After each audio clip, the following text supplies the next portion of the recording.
السلام علیکم ورحمۃ اللہ وبرکاتہ۔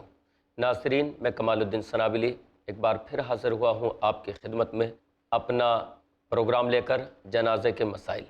پچھلے ایپیسوڈ میں ہم نے بات کی تھی بیماریوں کے تعلق سے کہ اگر انسان کو اللہ رب العالمین کسی بیماری میں مبتلا کر دے، اس بیماری کی وجہ سے کبھی بھی اپنی زبان سے اس طرح کے کلمات ادا نہیں کرنے چاہیے جو اللہ کو ناراض کرنے والے ہوں۔ بہت سارے لوگ اس طرح کے جملے اور اس طرح کے کلمات ادا کر دیتے ہیں۔ بیماری میں مبتلا ہوئے تو اس طرح کا جملہ ان کے زبان سے نکل جاتا ہے کہ اللہ کو یہ بیماری ہمیں ہی دینی تھی کیا؟ اس پریشانی میں ہمیں ہی مبتلا کرنا تھا؟ پوری دنیا میں ہم ہی بچے تھے جو اس پریشانی میں اللہ نے ہمیں مبتلا کیا؟ یاد رکھیے، اس وسیع و عریض دنیا پر نگاہ ڈالیے، اپنے شہر میں نکل کر دیکھیے اور ہاسپٹل جا کر دیکھیے، کتنے ایسے مریض آپ کو مل جائیں گے جو آپ سے بڑی مصیبت میں گرفتار ہیں، جو آپ سے بڑی بیماری میں مبتلا ہیں۔ تو کبھی بھی اس طرح کے جملے مت بولیے۔ دنیا میں آپ سے زیادہ غمگین لوگ موجود ہیں، اور دنیا میں آپ ایسے لوگ موجود ہیں کہ جن کی بیماریاں آپ سے زیادہ خطرناک ہیں۔ تو اللہ کی تقدیر سے ہمیشہ راضی رہنا چاہیے تاکہ اللہ رب العالمین اس تکلیف کو ہمارے لیے رحمت بنا دے اور ہمارے گناہوں کو دھو ڈالنے کا ذریعہ اور سبب بنا دے۔ بیماریاں انسان کے حق میں بہتر ہیں، مومن کے حق میں بہتر ہیں۔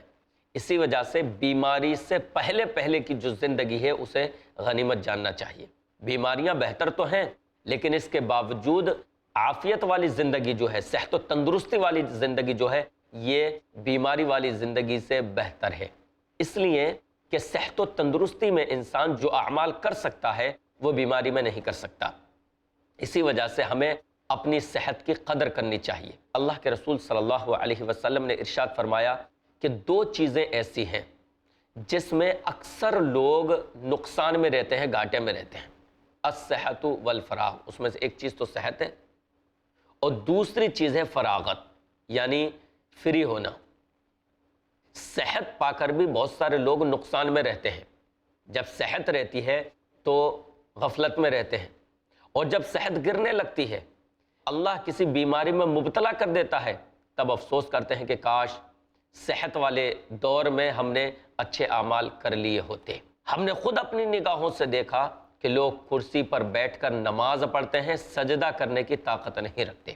لہٰذا صحت کو غنیمت جان لو، اللہ کے حضور سجدے کر لو، اس سے پہلے کہ وہ زمانہ آئے کہ جب تم سجدہ زمین پر کرنا چاہو اور نہ کر سکو۔ اس زمانے سے ڈرو کہ جب تم پر وہ زمانہ آئے کہ تم اپنی پیشانی کو زمین پر رکھنا چاہو لیکن رکھنے کی طاقت نہ رکھ سکو۔ اس وقت کے آنے سے پہلے اپنی صحت اور تندرستی کی قدر کر لو۔ اور دوسری چیز آپ نے ارشاد فرمائی کہ فراغت، یعنی فری ہونا۔ اس میں بھی بہت سارے لوگ نقصان میں رہتے ہیں۔ جب انسان کے پاس وقت ہوتا ہے تو وہ کوئی کام نہیں کرتا، کوئی عمل نہیں کرتا۔ جب اس کو مصروفیت ہو جاتی ہے، مشغولیت ہو جاتی ہے، تب وہ کف افسوس ملتا ہے کہ میرے پاس خوب اوقات تھے، خوب وقت تھا، کاش میں نے اچھے اعمال کر لیے ہوتے اور اپنے وقت کو کام میں لے آتا۔ لیکن اس وقت کف افسوس ملنے سے کچھ نہیں ہوتا۔ صحت اور فراغت یہ کبھی بھی ختم ہو سکتی ہے۔ صحت اللہ کبھی بھی چھین سکتا ہے اور کبھی بھی بیماری میں مبتلا کر سکتا ہے، اور فراغت یہ بھی کبھی بھی ختم ہو سکتی ہے۔ مصروفیات کبھی بھی آپ کا دامن تھام سکتی ہیں۔ ابن عمر رضی اللہ عنہما فرمایا کرتے تھے، وکان ابن عمر رضی اللہ عنہما یقول اذا امسیت فلا تنتظر الصباح واذا اصبحت فلا تنتظر المساء وخذ من صحتك لمرضك ومن حیاتك لموتك۔ بخاری حدیث نمبر 6416 فرمایا کرتے تھے کہ لوگوں، جب تم شام کر لو تو صبح کا انتظار مت کرو۔ یہ مت سمجھو کہ صبح بھی ہو جائے گی تمہاری، صبح کو بھی تم آنکھ کھولو گے، صبح تک زندہ رہو گے، اور جب تم صبح کر لو تو پھر شام کا انتظار مت کرو۔ یعنی اگر عمل کرنا ہے تو ابھی کرو، کل پر مت ٹالو، شام پر مت ٹالو کہ شام سے اچھا بن جاؤں گا، شام سے نماز پڑھنے لگوں گا، صبح سے نماز پڑھنے لگوں گا، جمعے سے نماز پڑھنے لگوں گا، صبح کو اس گناہ کو چھوڑ دوں گا، جمعے سے اس گناہ کو چھوڑ دوں گا، 1 سال کے بعد بیڑی سگریٹ پینا چھوڑ دوں گا، 2 سال کے بعد گٹکا کھانا چھوڑ دوں گا، اس رمضان میں گٹکا کھانا چھوڑ دوں گا۔ وقت کو مت ٹالو، کیونکہ موت کبھی بھی آ سکتی ہے۔ تو فرمایا کرتے تھے ابن عمر کہ جب تم شام کر لو تو صبح کا انتظار مت کرو، اور جب صبح کر لو تو شام کا انتظار مت کرو۔ وَخُذْ مِنْ صِحَّتِكَ لِمَرَضِكَ وَمِنْ حَيَاتِكَ لِمَوْتِكَ، اور اپنی صحت سے اپنے مرض کے لیے کچھ تیاری کر لو، کہ مرض جب آ جائے گا، بیماری جب لاحق ہو جائے گی تو تم کچھ نہیں کر سکتے۔ تو اپنی صحت والی زندگی سے تم مرض والے دنوں کے لیے تیاری کر لو، اور اپنی زندگی سے اپنے موت کے لیے تیاری کر لو۔ یعنی ابھی اللہ نے تم کو زندگی دی ہے تو اس زندگی سے موت کے لیے کچھ حاصل کر لو۔ تو اپنی صحت کو بھی غنیمت جانو اور اللہ کی دی ہوئی اس زندگی کو بھی غنیمت جانو۔ اور اللہ کے رسول صلی اللہ علیہ وسلم نے ارشاد فرمایا، ابو بکر رضی اللہ عنہ اس حدیث کے راوی ہیں، اللہ سے عافیت اور صحت و تندرستی کا سوال کیا کرو، صحت و تندرستی کی دعا کرو، اس لیے کہ کسی بھی شخص کو ایمان کے بعد صحت و عافیت سے، صحت و تندرستی سے بہتر کوئی چیز عطا نہیں کی گئی۔ سب سے اہم چیز ایمان ہے، اور ایمان کے بعد سب سے اہم اگر کوئی چیز ہے تو وہ ہے صحت و تندرستی، کیونکہ اگر صحت و تندرستی ہے انسان کی تو وہ اعمال کرے گا۔ ایمان تو وہ زبان سے لے آیا، لیکن اگر صحت و تندرستی ہے تو وہ نماز پڑھے گا، صحت و تندرستی ہے تو حج پر جا سکے گا، صحت و تندرستی ہے تو کعبے کا طواف کر سکے گا، صحت و تندرستی ہے تو نماز کے لیے اٹھ سکے گا، صحت و تندرستی ہے تو مسجد پہنچ سکے گا، صحت و تندرستی ہے تو تجارت اور کاروبار کر سکے گا اور اس مال کو پھر اللہ کی راہ میں لگا سکے گا۔ اگر صحت و تندرستی نہیں تو پھر وہ اعمال انجام دینے سے، نیک اعمال انجام دینے سے قاصر رہے گا۔ اس لیے آپ صلی اللہ علیہ وسلم نے یہ جملہ فرمایا کہ کسی بھی شخص کو ایمان کے بعد اچھی چیز صحت و تندرستی سے زیادہ بہتر کوئی چیز عطا نہیں کی گئی، یہی چیز سب سے اہم ہے۔ یہ حدیث ترمذی کی ہے، حدیث نمبر 3558، اور ابن ماجہ حدیث نمبر 3849، کہ اگر اللہ رب العالمین ہمیں خدا نخواستہ، اللہ آپ کو صحت و تندرستی سے رکھے، لیکن خدا نخواستہ اگر اللہ رب العالمین بیماری میں مبتلا کر دے تو ایک بیمار کو کیا کرنا چاہیے؟ شریعت اس سے بیماری میں ایک انسان کو کیا رہنمائی کرتی ہے؟ تو دیکھیے، شریعت میں بیمار شخص کو دو چیزوں کی طرف رہنمائی کی گئی ہے۔ ایک چیز تو ہے دم کرنا، مسنون دعائیں، یعنی جو دعائیں قرآن اور حدیث سے ثابت ہیں ان کا دم اپنے اوپر بیمار کرے، کیونکہ خود اللہ کے رسول صلی اللہ علیہ وسلم اپنے اوپر معوذتین کا دم کیا کرتے تھے۔ اما عائشہ صدیقہ رضی اللہ عنہا فرماتی ہیں کہ نبی صلی اللہ علیہ وسلم معوذتین کا دم کیا کرتے تھے اپنی بیماری کی حالت میں، اور جب آپ کی بیماری بڑھ جاتی تو آپ صلی اللہ علیہ وسلم پر میں دم کیا کرتی تھی، تو آپ صلی اللہ علیہ وسلم معوذتین کا اپنے اوپر دم کیا کرتے تھے۔ اور یہ حدیث بخاری حدیث نمبر 5751، کہ نبی صلی اللہ علیہ وسلم معوذتین کا اپنے اوپر دم کیا کرتے تھے۔ دم کا مطلب یہ ہے، مثال کے طور پر معوذتین آپ لیں، قل اعوذ برب الناس اور قل اعوذ برب الفلق، اس کو پڑھیں اور ہاتھوں پہ یوں کر پھونکیں، پورے جسم پر، چہرے پر اور ہاتھوں پر اس کو مل لیں۔ یہ مسنون دم ہے، جائز دم ہے، نبی صلی اللہ علیہ وسلم سے ثابت ہے۔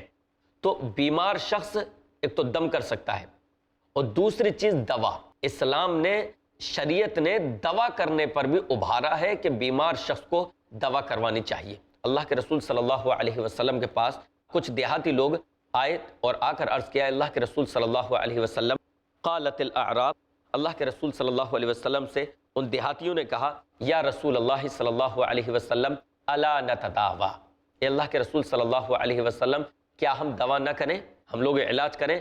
آپ صلی اللہ علیہ وسلم نے ارشاد فرمایا، نعم یا عباد اللہ، ہاں اے اللہ کے بندو دوا کیا کرو، الا وضع له شفاء الا داء واحدا قالوا یا رسول اللہ صلی اللہ علیہ وسلم وما ہوا قال الحرم۔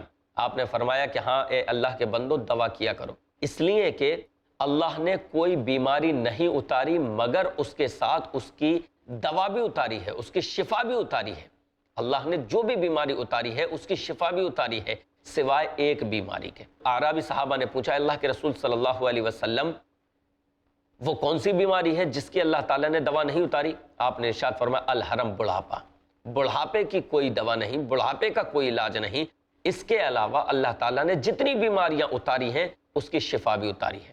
یہ الگ بات ہے، اللہ تعالیٰ نے اس کے علاوہ جتنی بیماریاں اتاری ہیں اس کی شفا بھی اتاری ہے۔ یہ واقعہ دیہاتی آئے تھے، واقعہ ترمذی میں ہے، حدیث نمبر 2038، اور ابو داود حدیث نمبر 3855 کہ اللہ کے رسول صلی اللہ علیہ وسلم نے ان لوگوں کو دوا کرنے پر ابھارا کہ ہاں اے اللہ کے بندو دوا کیا کرو۔ اسی طرح ایک اور حدیث میں اللہ کے رسول صلی اللہ علیہ وسلم نے ارشاد فرمایا ما انزل اللہ داء الا انزل له شفاء، اللہ تعالیٰ نے جو بھی بیماری اتاری ہے اس کے ساتھ اللہ نے اس کی شفا ضرور اتاری ہے۔ اس حدیث کے راوی ابو ہریرہ رضی اللہ عنہ ہیں اور حدیث کو امام بخاری رحمہ اللہ نے روایت کیا ہے، حدیث نمبر 5678۔ اللہ کے رسول صلی اللہ علیہ وسلم نے فرمایا کہ اللہ نے جو بھی بیماری اتاری ہے اس کے ساتھ اس کی شفا ضرور اتاری ہے۔ یہ الگ بات ہے، آج ہم دیکھ سکتے ہیں، ایک سوال یہاں اٹھ سکتا ہے کہ کئی بیماریاں ایسی ہیں جن کا علاج نہیں ہوتا۔ ویسے تو اکثر بیماریوں کا علاج آج بھی دنیا میں موجود ہے، لیکن کوئی بیماری ایسی ہو سکتی ہے جس کا علاج ممکن نہ ہو، تو ہم یہ کہیں گے کہ اس بیماری کے علاج تک لوگ ابھی تک پہنچ نہیں سکے، میڈیکل اس بیماری کے علاج تک ابھی تک نہیں پہنچ سکی، لیکن اس کا علاج موجود ہے۔ میڈیکل تحقیق کر کے ریسرچ کر کے وہاں تک پہنچے گی تو انشاءاللہ وہ اس کو حاصل کر لے گی۔ تو اللہ تعالیٰ نے جو بھی بیماری اتاری ہے اس کی شفا بھی اتاری ہے، اس لیے ہمیں اور آپ کو بیماری میں دوا بھی کرنی چاہیے اور مسنون دم بھی کرنا چاہیے، ذکر و اذکار بھی کرنے چاہیے کہ مریض کو ایک تو مسنون دم کرنا چاہیے اور نمبر 2 اس کو دوا کرنی چاہیے۔ شریعت نے دوا کرنے پر بھی ابھارا ہے۔ اب یہاں پر ہم اپنے موضوع کو تھوڑا سا گھماتے ہیں اور بات کرتے ہیں اس تعلق سے کہ اگر کوئی شخص بیمار ہے تو شریعت نے ہم پر اس کا کیا حق رکھا ہے۔ دیکھیے، اگر کوئی شخص بیمار ہے تو شریعت نے ہم کو اس بات کا پابند بنایا ہے کہ ہم اس کو عیادت کریں۔ مریض کی عیادت کرنا ہم پر مریض کا حق ہے۔ ایک مسلمان کا دوسرے مسلمان پر ان میں سے ایک حق اس کی عیادت کرنا بھی ہے کہ جب وہ بیمار پڑ جائے تو اس کی عیادت کرنی چاہیے۔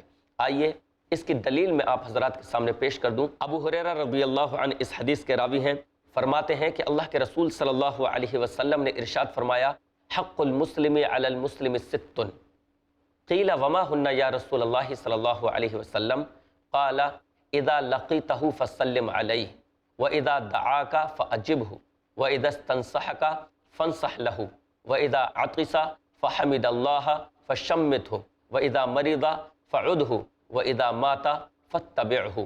مسلم شریف میں یہ حدیث ہے، بخاری میں بھی ہے۔ بخاری کی حدیث میں 5 چیزوں کا ذکر ہے اور مسلم کی حدیث میں 6 چیزوں کا ذکر ہے۔ مسلم حدیث نمبر 2162۔ ابو ہریرہ رضی اللہ عنہ فرماتے ہیں کہ اللہ کے رسول صلی اللہ علیہ وسلم نے ارشاد فرمایا کہ مسلمان کے دوسرے مسلمان پر 6 حقوق ہیں۔ ایک مسلمان کے دوسرے مسلمان پر 6 حقوق ہیں۔ صحابہ نے عرض کیا اللہ کے رسول صلی اللہ علیہ وسلم وہ کیا کیا ہیں؟ وضاحت فرما دیجئے۔ آپ نے فرمایا نمبر 1، جب اس سے ملاقات ہو، مسلمان سے ملاقات ہو تو اسے سلام کرے، یہ حق ہے اس کا۔ اس حق میں بھی ہم لوگ پیچھے ہیں، ہم لوگ جان پہچان والوں سے سلام کرتے ہیں، جبکہ ایک حدیث میں یہ ہے کہ چاہے تم اس کو پہچانتے ہو یا نہ پہچانتے ہو اسے سلام کرو، لیکن ہم لوگ صرف جان پہچان کے لوگوں کو سلام کرتے ہیں، چہرہ دیکھ کر سلام کیا جاتا ہے۔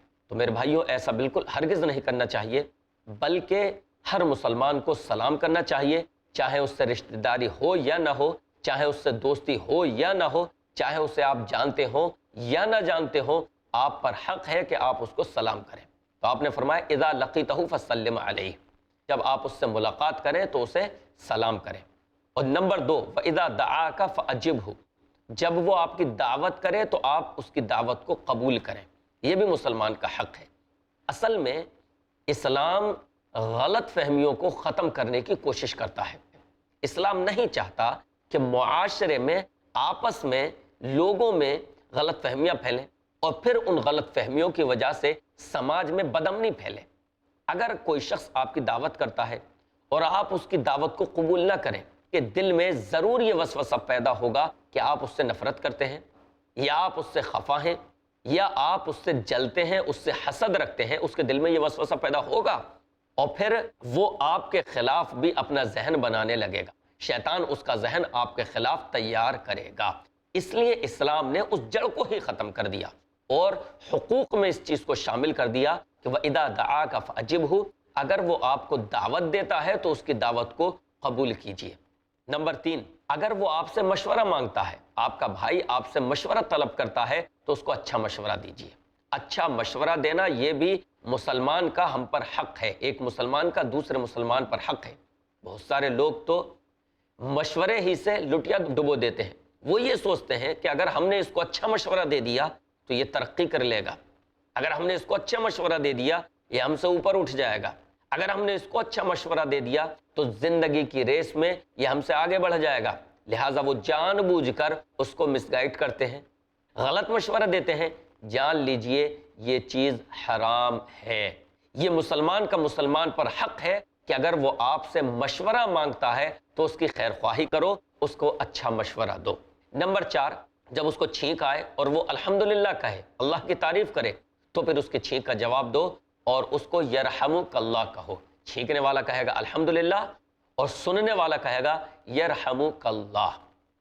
نمبر 4، جب وہ بیمار ہو جائے تو اس کی عیادت کرو۔ مسلمان کا مسلمان پر حق ہے کہ جب وہ بیمار ہو جائے تو اس کی عیادت کرو۔ نمبر 6، جب وہ مر جائے تو اس کے جنازے میں شرکت کرو، یہ بھی مسلمان کا مسلمان پر حق ہے۔ اس معاملے میں بھی ہم اگر اپنے گریبان کو جھانک لیں تو مایوسی نظر آتی ہے۔ ہم لوگ جنازوں میں شرکت چہرے دیکھ کر کرتے ہیں، اگر وہ ہمارا رشتہ دار ہے، جاننے والا ہے، تو ہم 1000 کلومیٹر کا بھی سفر کریں گے، 2000 کلومیٹر کا بھی سفر کریں گے، ٹرین سے جائیں گے، اس کے جنازے میں شرکت کریں گے کہ کہیں برا نہ مان جائے، کہیں اس کے گھر والے برا نہ مان جائیں، اس کی اولاد برا نہ مان جائے کہ ہم نے اس کے جنازے میں شرکت نہیں کی۔ ہم چہرے دیکھ کر، رشتہ داریاں دیکھ کر جنازوں میں شرکت کرتے ہیں، حالانکہ اسلام نے اس چیز کا حکم نہیں دیا کہ آپ رشتہ داری دیکھ کر جنازوں میں شرکت کرو، بلکہ اسلام تو اس بات کا حکم دیتا ہے کہ آپ کو معلوم ہونا چاہیے کہ وہ مسلمان ہے، تو آپ پر اس کا حق ہے کہ آپ اس کے جنازے میں شرکت کریں۔ میں یہ نہیں کہتا کہ اگر جنازے میں آپ نے شرکت نہیں کی تو گنہگار ہیں، میں یہ نہیں کہتا، گنہگار نہیں ہے، سماج کو آئینہ دکھا رہا ہوں، میں سماج کا ایک نقشہ آپ کے سامنے رکھ رہا ہوں کہ جان پہچان کے لوگوں میں جنازے میں شرکت کی جاتی ہے، چہرے دیکھ کر سلام کیا جاتا ہے، چہرے دیکھ کر مریض کی عیادت کی جاتی ہے۔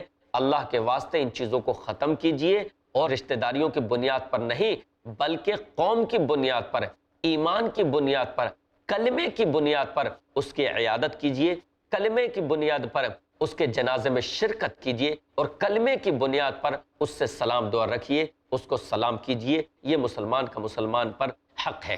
دلیل نمبر 2، یہ میں نے دلیل نمبر 1 دی مریض کی عیادت کرنے کے تعلق سے۔ دلیل نمبر 2، اللہ کے رسول صلی اللہ علیہ وسلم نے ارشاد فرمایا، ابو موسیٰ اشعری رضی اللہ عنہ اس حدیث کے راوی ہیں، آپ نے ارشاد فرمایا اطعم الجائع، بھوکے کو کھانا کھلاؤ، بھوکوں کو کھانا کھلاؤ۔ اگر اپنے سماج میں، اپنے محلے میں، اپنے پڑوس میں کسی غریب کو دیکھتے ہو کہ جس کے یہاں کھانا نہیں بنا اور آپ یہ محسوس کرتے ہو کہ اس کے بچے بھوکے ہیں، اس کے پاس اتنا پیسہ بھی نہیں ہے کہ آج اس کے گھر کھانا بن سکے، تو آپ اسے کھانا کھلاؤ۔ اطعم الجائع، بھوکوں کو کھانا کھلاؤ، وعود المریض، اور مریض کی عیادت کرو، وفک العانی، اور قیدیوں کو چھڑاؤ۔ قیدیوں کو چھڑانا بھی بڑی فضیلت کا کام ہے۔ پہلے زمانے میں غلامی کا دور تھا، وفک العانی، اور قیدیوں کو چھڑاؤ، اس کی بھی بہت زیادہ فضیلت ہے۔ تو اللہ کے رسول صلی اللہ علیہ وسلم نے اس حدیث میں 3 چیزیں بتائیں۔ نمبر 1، بھوکوں کو کھانا کھلاؤ، نمبر 2، مریض کی عیادت کرو، اور نمبر 3، قیدیوں کو چھڑاؤ۔ یہ حدیث بخاری میں ہے، حدیث نمبر 5649۔ آئیے میں آپ کے سامنے بیماری کی عیادت کرنے والوں کی فضیلت دلائل کی روشنی میں رکھ دوں کہ بیمار کی عیادت کرنا کتنا اہم کام ہے اور کتنی فضیلت کا کام ہے۔ اللہ کے رسول صلی اللہ علیہ وسلم نے ارشاد فرمایا، ان المسلم اذا عاد اخاہ المسلم لم یزل فی مخرفۃ الجنۃ حتی یرجع۔ مسلم حدیث نمبر 2568۔ آپ نے فرمایا کہ جب مسلمان بھائی اپنے کسی مسلمان بھائی کی عیادت کرتا ہے، بیمار پرسی کرتا ہے، تو وہ برابر جنت کے باغیچے میں رہتا ہے، جنت کے باغیچے میں ہوتا ہے، حتی یرجع، یہاں تک کہ وہ واپس آ جائے۔ ایک اور حدیث میں اللہ کے رسول صلی اللہ علیہ وسلم نے ارشاد فرمایا، اور اس حدیث کو امام ترمذی نے نقل کیا ہے، حدیث نمبر 969، ابو داود حدیث نمبر 3098۔ اللہ کے رسول صلی اللہ علیہ وسلم نے ارشاد فرمایا کہ جب کوئی مسلمان اپنے مسلمان بھائی کی عیادت کرتا ہے، یعنی اگر وہ بیمار ہو تو اس کو دیکھنے جاتا ہے، اگر وہ صبح کو مریض کی عیادت کرتا ہے تو 70,000 فرشتے شام تک اس کے لیے دعائے مغفرت کرتے ہیں، اور اگر وہ شام کو کسی مریض کی عیادت کرتا ہے تو صبح تک 70,000 فرشتے اس کے لیے دعائے مغفرت کرتے ہیں، اور جنت میں اس کے لیے ایک باغیچہ لگا دیا جاتا ہے۔ یہ ابو داود اور ترمذی کی صحیح حدیث ہے۔ تو مریض کی عیادت کرنا یہ بڑی فضیلت کا کام ہے، یہ بڑے اجر و ثواب کا کام ہے۔ ہمیں اور آپ کو چاہیے کہ مریضوں کی عیادت کریں، ان کے حال چال پوچھیں۔ اگر کسی کے بارے میں پتہ چلے کہ وہ بیمار ہے تو اس کے پاس جا کر اس کی خیریت لیں، اس کا حال چال لیں گے تو اس کے دل میں آپ کے لیے محبت پیدا ہوگی، وہ آپ کو اپنا قریبی جانے گا، اور پھر وہ آپ سے محبت کرنے والا بن جائے گا، اس کا دل ہلکا ہوگا، اس کو محسوس ہوگا کہ دنیا میں پریشانی کی حالت میں اس کی دیکھ بھال کرنے والا کوئی ہے۔ کچھ لوگ ایسے ہیں کہ جب وہ بیمار پڑتا ہے تو انہیں اس کی فکر ہوتی ہے، اس کا دل آپ کے لیے کشادہ ہوگا۔ تو بیماروں کی عیادت کرنی چاہیے، ایک مسلمان کا دوسرے مسلمان پر حق ہے۔ ناظرین، آج کا ہمارا وقت یہیں پر ختم ہوتا ہے، انشاءاللہ پھر ہم آپ سے ملاقات کریں گے اگلے ایپیسوڈ میں۔ تب تک آپ اپنا خیال رکھیے، تمام مسلمانوں کو اپنی دعا میں یاد رکھیے، اور دیکھتے رہیے i+ TV، بہتر زندگی کے لیے۔ السلام علیکم ورحمۃ اللہ وبرکاتہ۔